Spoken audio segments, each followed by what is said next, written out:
নমস্কার বন্ধুরা, কেমন আছেন আপনারা? আশা করি সকলে ভালো আছেন। জিএস রান্নাঘরে আপনাদেরকে জানাই স্বাগত। আবারও চলে এলাম আরেকটি রেসিপি নিয়ে। আজকে আমার রেসিপিতে থাকছে লাউ দিয়ে বাটা মাছের ঝোল। গরম তো পড়েই গেছে, আর এই গরমে লাউ দিয়ে যদি এরকম বাটা মাছের ঝোল করে নেওয়া যায় তাহলে কিন্তু বেশ হয়। আর আমরা সবাই জানি লাউ কিন্তু খুব ঠান্ডা একটা সবজি। লাউ খেলে আমাদের শরীরটা ঠান্ডা থাকে, তাই জন্য লাউ গরমে ভীষণভাবে উপকারী। আমি কিভাবে লাউ দিয়ে মাছের ঝোল বানাই আপনারা পুরো ভিডিওটি প্রথম থেকে শেষ পর্যন্ত দেখতে থাকুন। আর আমার চ্যানেলে নতুন বন্ধু হয়ে থাকলে চ্যানেলটি সাবস্ক্রাইব করার অনুরোধ রইল। সবার প্রথমে মাছগুলো ভাজার জন্য কড়াইতে সর্ষের তেল দিয়ে দিয়েছি। তেল গরম হয়ে গেছে। মাছগুলোতে আমি লবণ হলুদ মাখিয়ে নিয়েছি।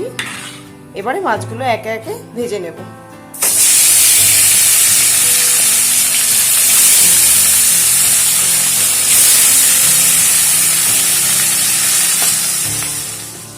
মাছগুলো ভাজা হতে হতে আমি লাউটা কেটে নেব।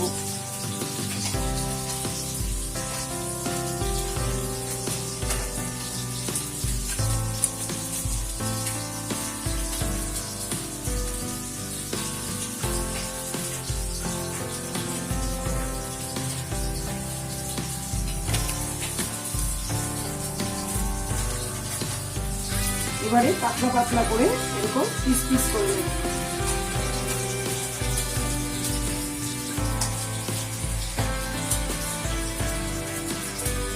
এই যে ঠিক এরকম ভাবে কেটে নিলাম।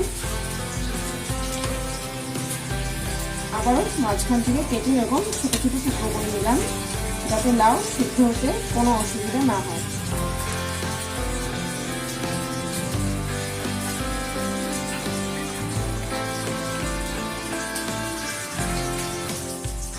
পুরো লাউটাই আমি এইভাবে কেটে নেব।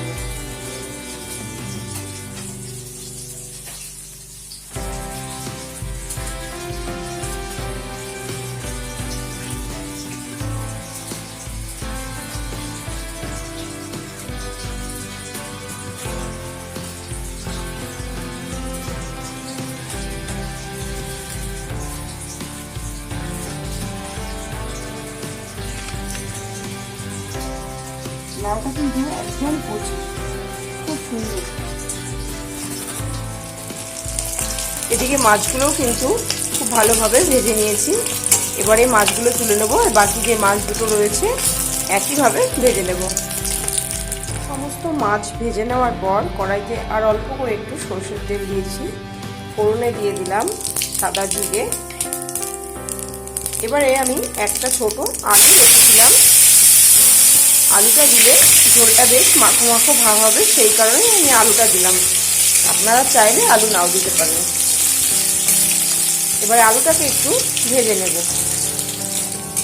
আলুগুলো ভেজে নেওয়ার পর এর মধ্যে আমি মশলা দিয়ে দিচ্ছি। মশলার মধ্যে আমি নিয়েছি কাঁচা লঙ্কা, আদা আর জিরে।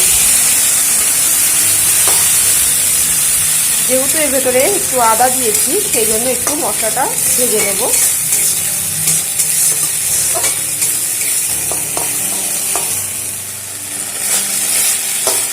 মশলাটা ভাজা হয়ে গেছে। এবারে কেটে রাখা লাউগুলো এর মধ্যে দিয়ে দেবো।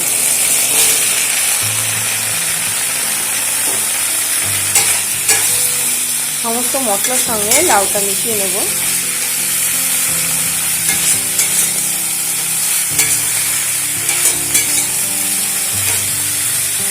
এর মধ্যে দিয়ে দিচ্ছি সামান্য লবণ আর দিচ্ছি হলুদ।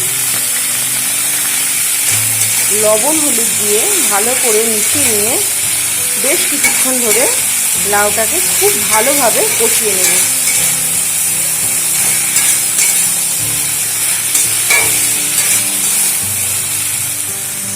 ফিরে এলাম কিছুক্ষণ পর। লাউ থেকে কিন্তু অনেকটাই জল ছেড়েছে। লাউটা খুব ভালোভাবে কষিয়েও নিয়েছি। এবারে এর মধ্যে আমি পরিমাণ মতো জল দিয়ে দিচ্ছি।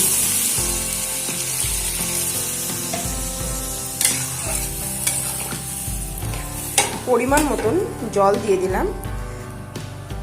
সামান্য হলুদ দিয়ে দিচ্ছি। আর যেহেতু তখন লবণটা আমি আগে থেকে দিয়েছিলাম অল্প করে, এখন স্বাদ বুঝে আর একটু লবণ দিয়ে দিলাম। কষানোর সময় লবণটা একবার দিয়েছি, আর এখন জল দেওয়ার পরে সামান্য পরিমাণ লবণ দিয়ে দিলাম। আপনারা অবশ্যই আপনাদের স্বাদ অনুযায়ী লবণ ব্যবহার করবেন। এবারে ফুটতে দেব। ফিরে এলাম কিছুক্ষণ পর। ঝোলটা কিন্তু খুব ভালোভাবে ফুটে উঠতে শুরু করেছে। এবারে এই সময় আমি এর মধ্যে ভেজে রাখা মাছগুলো দিয়ে দেব।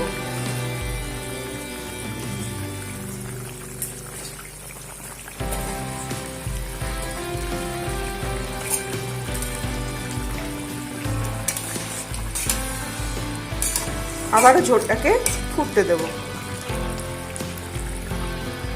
ফিরে এলাম কিছুক্ষণ পর। মাছের ঝোল কিন্তু তৈরি হয়ে গেল। আমার আজকের রেসিপি কেমন লাগলো আপনারা অবশ্যই জানাতে ভুলবেন না। ভিডিওটি ভালো লাগলে লাইক, শেয়ার, কমেন্ট করতে ভুলবেন না। আজকের মতো শেষ করছি এখানেই। আবারও হাজির হয়ে যাব নতুন কোনো রেসিপির সাথে।